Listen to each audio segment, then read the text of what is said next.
In this video you will learn how and when to use context in React 19. There are many React context tutorials on YouTube, but they are all outdated because React 19 brings a new syntax and a brand new hook called use that has new rules and how we can use it. In this tutorial we will together refactor an existing app from not using context to using context. By the end of this video you will be a context expert. I will show you industry best practices and how to use context, and you will learn how to use context together with server-side rendering if you're using a framework like Next.js or TenStack. Welcome to Coding and Flow. My name is Florian Walter and I make web dev tutorials that cut the fluff and get straight to the point. If you want to learn at high speed, subscribe to the channel. If you want to follow along, which I recommend, you can download the starting code for this tutorial. The link to this GitHub repository will be in the video description, and there will be two branches, one called starting point and I will make another branch with the final code. You can clone this repository, check out the starting point branch, then open it in VS Code and don't forget to run npm install to install all the node packages, and then we can run this app with npm run dev.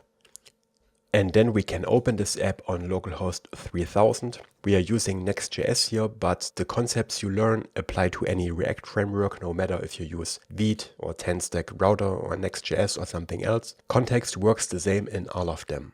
Okay, to this app I added fake authentication. So this is the data of the currently logged in user. This is us. When we click the sign out button, we don't see this data anymore, and the text up here says hello guest, but when we refresh the page, we see a short loading indicator and then we see the data of the logged in user again. But this is not real authentication, this is fake authentication I've created myself. So we have this mock user, which is always called John Doe. And then we have this get current user function that runs a short delay and then returns the user, and a sign out function as well. On the front page, which is this page.tsx file, we load this logged in user. We put it into a use state, and then we show their data in this user profile component and in the navbar here as well. So we have two different places where we show the data of the logged in user. This says John Doe, which is our name, and this part down here as well. And again, when we sign out, both these components don't have access to the user data anymore. Now, when we take a look into our code again, we of course have to pass this user data as a prop to the components that need this data. So we pass it to the navbar. The navbar then renders a greeting and a sign out button, which both need access to this data as well. So when we go into greeting, again we pass the user as a prop, and here we render the name of the user. The sign out button takes the user as well, so it knows if it should render itself or not. And we do the same for the user profile here, where we also pass the user as a prop, and we render this data here in this card. Besides the user, we also have another state, user loading, which is true while the user data is loading. And we have the sign out function, which sets the user back to null. But we call sign out here in this sign out button in the top right corner, right? Which means that we have to pass this function as a prop to the navbar right here, which then passes it to the sign out button. So we have to pass it through two levels via props. Now you might be wondering, instead of fetching the user here in this page component, couldn't we fetch it directly in the navbar, or maybe even directly in the sign out button to use the data here and in all these other components that need the user? But then we would fetch the user multiple times. We would have to fetch it in the navbar and then again in the user profile, all components in our app that need the user data. But we don't want to fetch it multiple times because this would be very wasteful. Instead, we want to fetch it one time, which means that we have to put it into the parent of all these different components, which in this case is this page.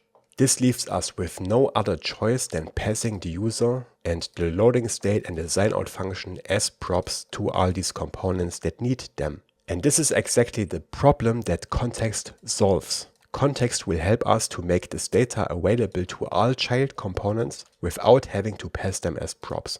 So at the end, the code of the page will look like this. We won't pass any props anymore, but our navbar and the user profile will still have access to all the user data, thanks to context. And this will work for all kinds of data, not just user authentication information. You can pass all kinds of data via context, simple strings, complex data, whatever you need. And using context makes sense whenever you need a piece of data in many different places in your app, because we might use this user data not only in the navbar in the user profile, but also in other components, and we don't want to pass this everywhere via props through all these layers, right? So whenever you have a piece of data that you want to use in many different components, you can use context to make it available to all child components, and I will show you how.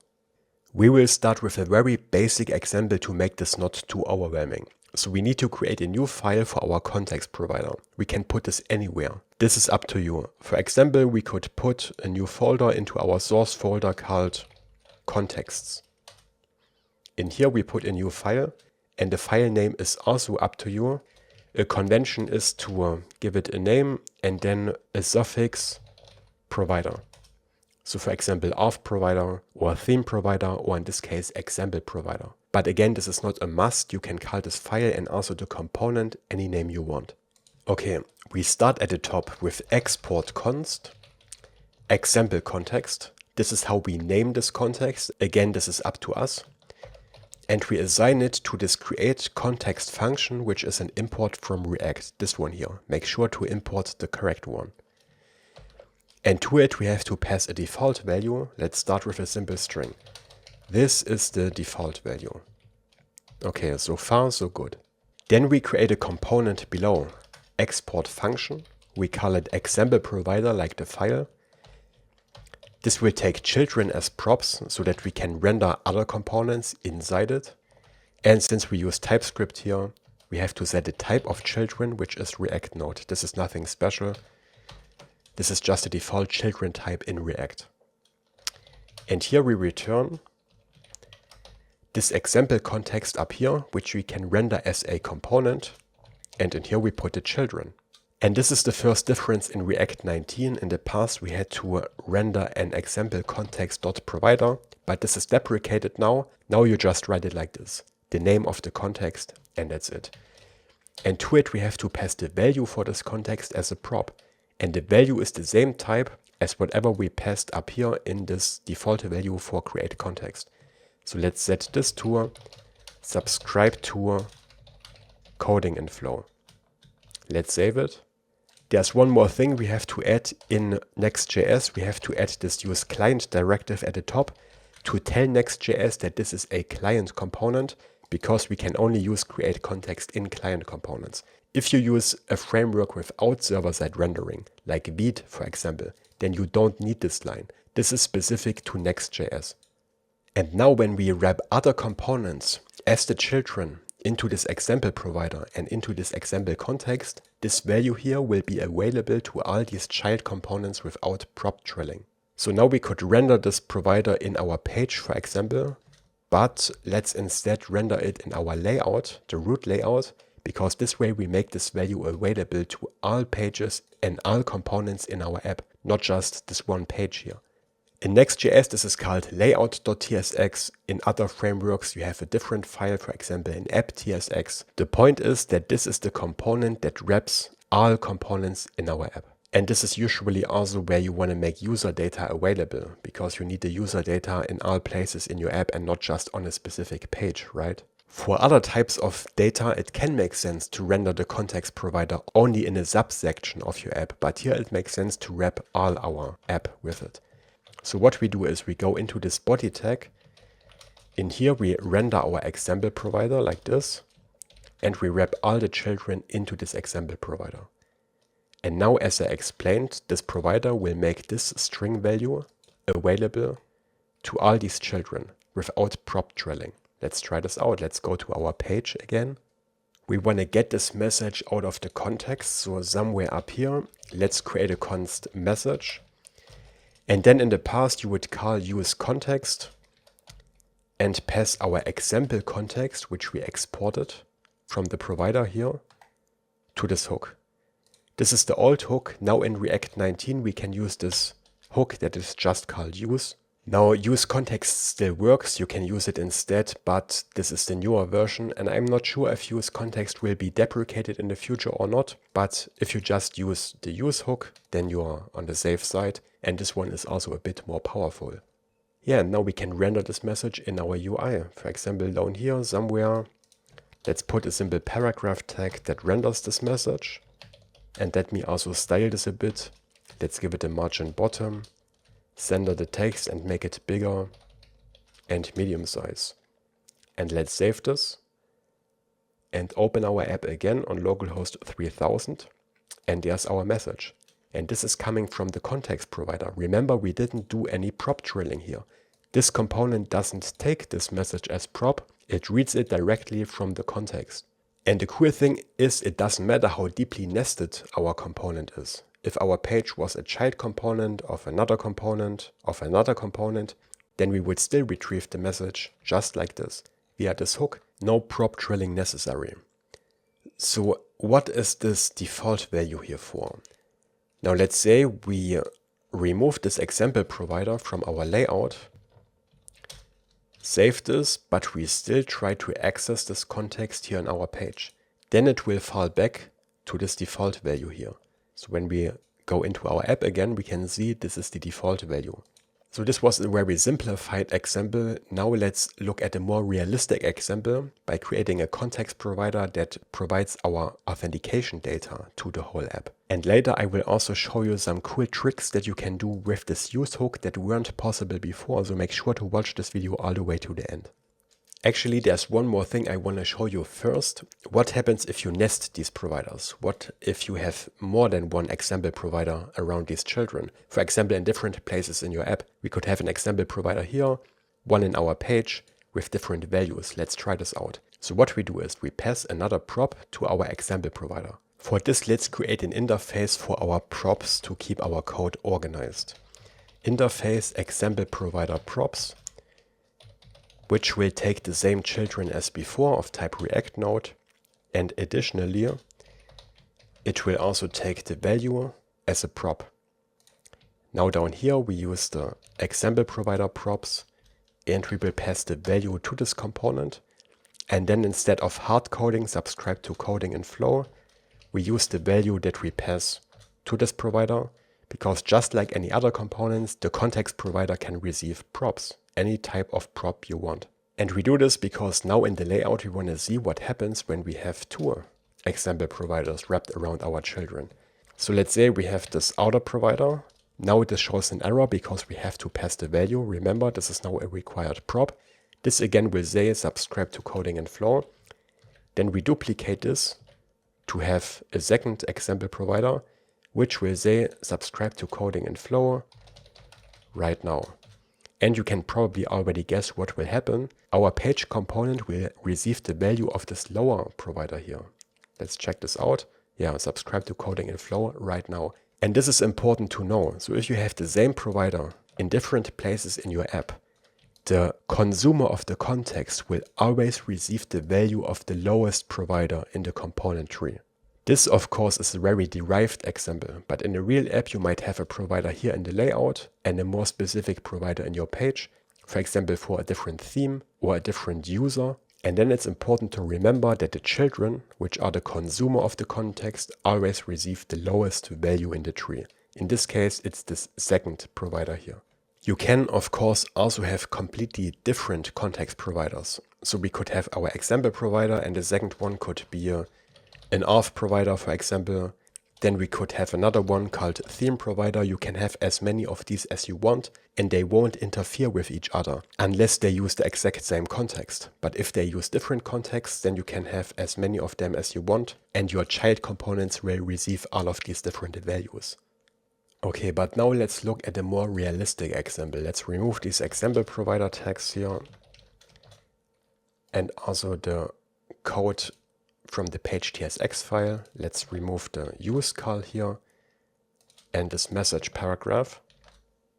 And now what we want to do is we want to move all of this stuff here that is related to the user and authentication into another context provider and make the user and the loading data and the sign-out function available to all child components in our app, similar to how we made our example string in here available to all our app. This means we need a new context provider. Again, let's put it into the contexts folder and let's call it auth provider.tsx. Again, this has to be a client component in Next.js. And maybe let's put the example provider on the right side for comparison. Let's move the page TSX over here as well, because some of this code will move to our context provider. So our example context has a type, which is string, and this type was inferred from the default value we passed to create context. If we passed a number, the type of this would be number. But often you have a more complex type for your context. For example, our context here will not only contain the user, but also the loading state and the sign-out function. So we have 3 different values in here. This is why we set up a specific interface that we call Auth context or Auth context type. The name is up to you. And here we define the type of our new Auth context.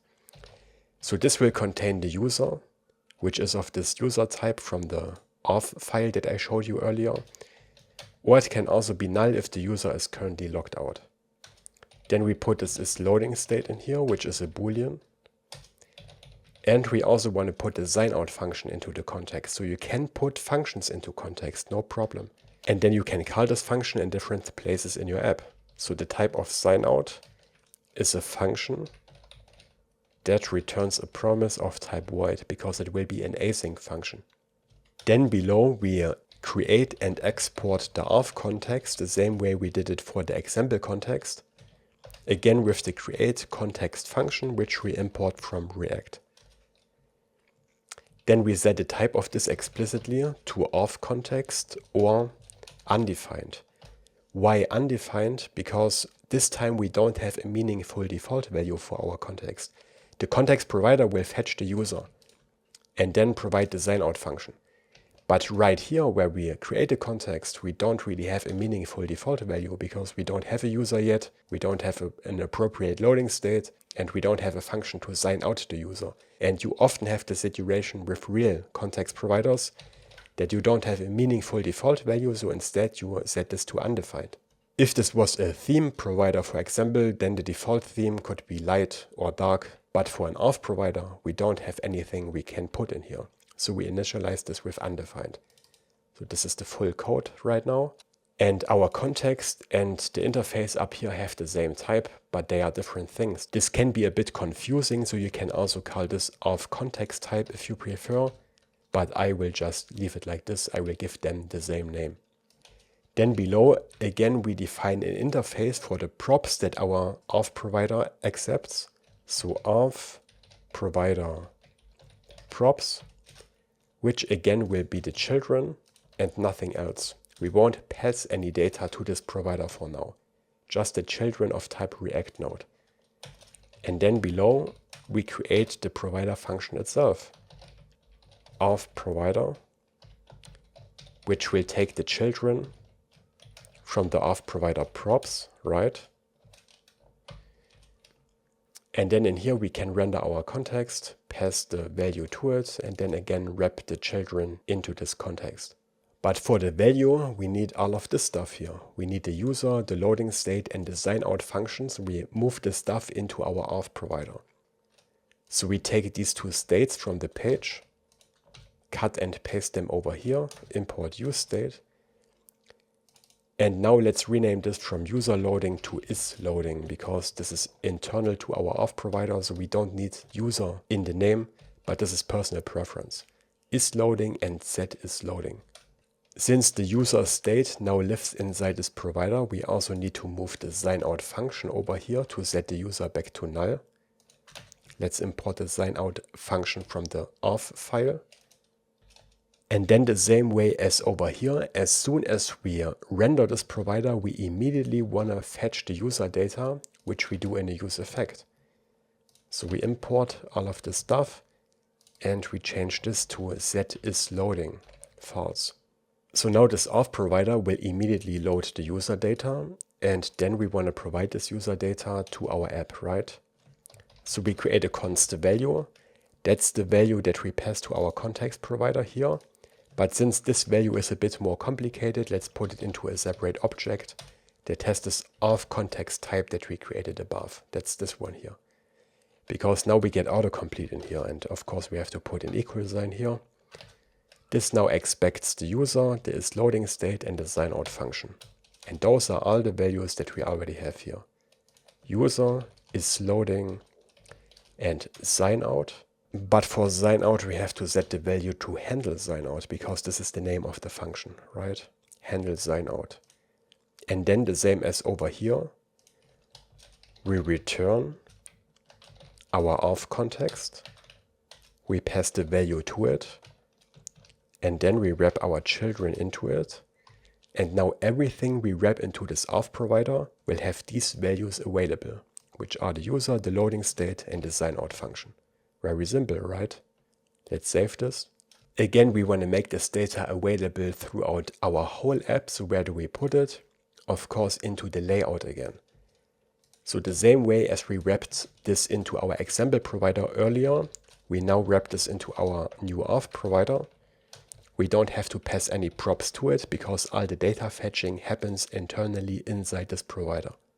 We save this, then we go to our page.tsx file. Now we don't have the user data available here anymore, but we also won't need it because all these child components will access the user data directly via the context provider. This means we can delete these props here from the navbar and the user profile. And this looks much more clean, doesn't it? But of course this shows an error because these components still expect these props. So let's go into these components and change this. We delete the navbar props interface and all the props. But we won't access the context here in the navbar. Why? Because the navbar itself doesn't render any user or loading data or calls the sign out function. This is done by these other child components. So again, we remove the props from greeting and from the sign out button because these components will retrieve their own user data from the context. So next, let's go into the greeting component. Remove the props here as well. Here and here from the component. And now we access our new context here. So we create a const auth context. Again, we use this use hook. And we pass the auth context to it. So now in here, we will find our user and the isLoading state and the sign out function. So below we create a const isLoading equals auth context dot isLoading. And then we do the same for the user. Auth context dot user. And now our component has access to this data without prop trailing. Now this question mark here is not great. The auth context can be undefined because remember, the default value of our context is undefined. So if we forget to put the context provider here into our layout, if we remove this, then these values will actually be undefined. Of course, this is not great syntax because we always have to use the save call operator and we are not really protected from accidentally removing the auth provider. And there is a better way to handle this, which I will show you in a moment. But for now, we will implement this naive approach where we access each value via this save call operator. Because I want to lead you to the best solution step by step and understand every step along the way, right? So for now, let's keep it like this. And then let's go into the sign out button, fix this as well, remove the props, which we don't need anymore. And again, we access these values directly in here. Maybe let's copy it from the greeting component so that we don't have to write this code again. Like this, we import use and the auth context. And down here, again via the save call operator, we call auth context dot sign out. And again, we will improve this code and make it type safe later.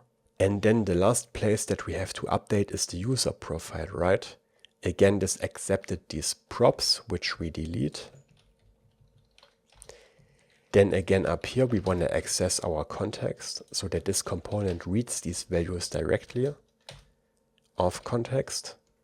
And this user profile renders this user info down here. Now we could delete this user prop from the user info and read the context in here as well. But this is a situation where I prefer a prop. Why? Because the user here, remember, can be undefined or null if we are logged out. And down here we already have this check. If the user is logged out, this will say no user data available. So by passing the user as a prop down here, we have the benefit that this one cannot be null anymore. And this way we don't need any save call operator or null handling in this user info component. But if we accessed the context in here, then we would have to handle the null value. So for type safety, I prefer prop drilling in this situation. You don't always have to use the context. Okay, let's save this and let's check if our app still works. Should work the same as before. When we refresh it, we see the loading state, we can sign out, and we see all the user data. The difference is that now we access this user data via context and not via prop drilling anymore. But as I said, it's not great that we have all these safe call operators in our code. It's also very ugly because we can't destructure this value here because it can be undefined. But what's even worse, this is error prone, because if we forget to use this auth provider in our layout, then we will not have these values here available and our app will look like this, as if we are logged out, but we are not actually logged out. We just forget to add the auth provider here. Instead of just silently failing like this, it would be better if our app would throw an error if we forget this auth provider. This is why it's common convention to create a custom hook for your context providers to do exactly this. We put it at the bottom of our auth provider. You can also put it into a separate file, but I always keep it in the same file. We export a function called useAuth. The name is up to you, but it has to start with the word use because this is a hook. In here, we access our auth context just like before with the use hook, like this. This is what we also did over here. So now this context can be undefined, right? So what we can do below is we can check if context is actually undefined. Then we can simply throw an error because we never want to get into the situation. So what we do is we throw an error in this if block, which will say useAuth must be used within an auth provider. And then below, important, we return this context, but now since we already have this check, the compiler knows that this cannot be undefined anymore. This is now guaranteed to have a value. And now in our components where we accessed our auth context, we can delete this code. Instead, destructure a const and call our new useAuth hook. Here we don't even have to pass the context to it anymore because this is already handled internally. So this creates a much cleaner API. And in here we can now destructure the values that we need because now the context is guaranteed to be defined, remember? And in here is also our signout function. So now we use these values below and we actually don't need signout here, right? So let's save this and also update the other components. Let's update the greeting component. Again, we destructure a const, useAuth, and here we need the user and the isLoading state. Let's save this. Then let's go into the signout button where we do the same again. Const equals useAuth. Here we need the user, the isLoading state, and the signout function. Down here in onClick we call signout. We don't need a safe call operator anymore. This is now guaranteed to have a value. And this should be all places, right? So let's see if our app still works. We have the loading state, we can sign out, we can see the user data, perfect. So now what happens if we again forget the auth provider, save this, and now we see an error message here. And this is exactly what we want. We want to see that we forgot to add this auth provider because this is a developer mistake. This should never happen. And then we can go back in our code, fix this, and again we have this data available. Perfect. So always add this custom hook to your context providers. This is an industry best practice. Now let's talk about server-side rendering. So in Next.js you can fetch data on the server instead of fetching it client-side. Right now we fetch all the data client-side in this use effect. The downside of client-side fetching is that you always have to handle this loading state, because when our page is loaded, we don't have the user data yet. Instead, we execute this use effect, which fetches the user, puts it into a state, and then we can hide the loading skeleton and show the actual data. Now, in a server-side rendering framework like Next.js, you can also fetch the data before the page is rendered. Then this refresh will take a bit longer, but the benefit is that we don't have to handle a loading state. Instead, all of this will be available as soon as the page has loaded. What we could do, for example, is we could fetch the user here in the layout, which can fetch data server-side, pass it to the Auth provider so that the Auth provider still makes this data available to all child components, but it doesn't have to fetch the user anymore. Let's try this out. For this, we add another prop to our Auth provider, which is the user. And let's make this optional so that we can decide if we pass the user or not. So let's also add this prop down here, user, but let's rename it to initial user so that we don't get confusion with this state variable name. When we pass this initial user, we put it as the default value in our state so that we have it available immediately. But if the initial user is missing, we pass null instead, because the initial user can be undefined, right? Maybe let's close all of this stuff here so you can see the full code. This loading state is true when we open the app, but if we have an initial user, then we want to initialize this with false, because then we don't need to load the user anymore, right? So we pass exclamation mark initial user. If the initial user is defined, this will be false, and vice versa. If the user is not defined, it will be true, so that we have a loading state. And then down here, we only want to fetch the user if we didn't pass an initial user, right? So if exclamation mark initial user, only then we want to fetch the user. And now we also have to add the initial user to the dependency array of the use effect. So this is getting into a more complex territory, but I want to show you what's possible with context providers. So to recap, we can now pass an optional user to the provider, and if we pass this user, then our Auth provider will use that one to make it available in our context, and it will not fetch the user from the server anymore because it's not necessary. We already have the user. And now in our layout, we could make this an async function, which allows us to fetch data on the server in this component. And we could fetch the user right here with await get current user, which is just a user fetching function from our Auth library that fetches the mock user. And then we can pass it as the user prop to our Auth provider. So now we fetch the data server side in this root layout and pass it to the provider. And now when we open our app again and refresh the page, we will see that we don't have a loading state anymore. But now our refresh takes a moment longer, because now we fetch the data before we render the page. So again, what you prefer is up to you. Do you want to show a loading state to the user, or do you rather wait a little bit longer to fetch it server side, but the rest still works the same, and we still have this user data available throughout our whole app. And this is also roughly how Auth does it. They also have a context provider, and they allow you to fetch the user data server side or client side, and then pass it to the session provider or not. So this is what I tried to rebuild in my example, and this can be useful for many different situations, not just for authentication.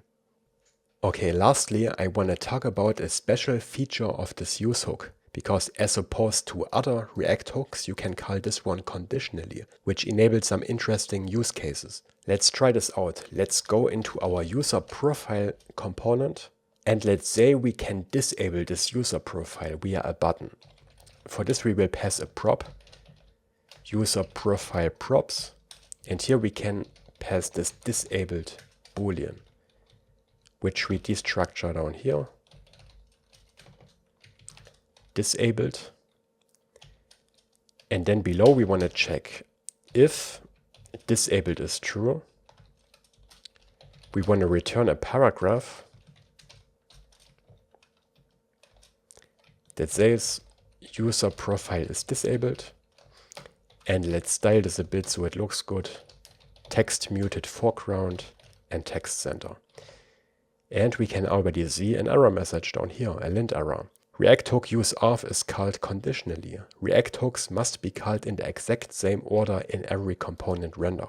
This is the rule for regular hooks. So normally what you have to do is you have to cut this out and move it above the if check, which is okay, but it's not great because it moves the code further away from where we need it, and also it accesses this context even if disabled is true, but we don't need this data if disabled is true because we render this disabled state instead.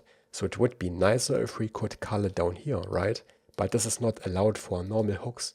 Now in our use of hook, we already used the new use hook. So normally this should work. This should allow us to call this hook here because use can be called conditionally. But it seems that if we wrap use into our own custom hook, the compiler doesn't know about this and it thinks this is a normal hook. So we still have the same rules about conditional calling. I don't know if they will change this in the future. Maybe if our use of hook only uses the use hook internally, this will be allowed, but for now it does not work.